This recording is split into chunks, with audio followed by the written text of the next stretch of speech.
SP crime news nation. सोलापुरातील जिल्हा व सत्र न्यायाधीश DN सुरवसे यांनी आरोपी विकास दिगंबर शिंदे यास मरेपर्यंत जन्मठेप व 20,000 रुपये दंड अशी शिक्षा सुनावली.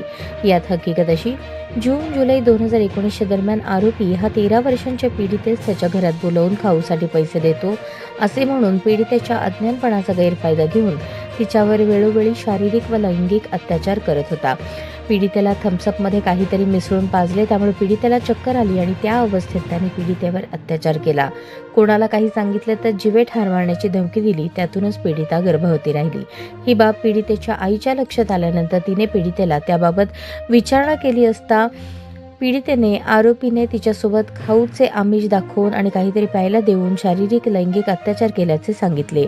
पीडितेच्या आईने दाखल केलेल्या फिर्यादीचा तपास होऊन न्यायालयात आरोपीविरुद्ध दोषारोपपत्र दाखल झाले. प्रस्तुत प्रकरणात चौकशी दरम्यान सरकार पक्षाकडून एकूण 7 साक्षीदार तपासण्यात आले. यामध्ये पीडिता, फिर्यादी, डॉक्टर यांची साक्ष महत्त्वाची ठरली.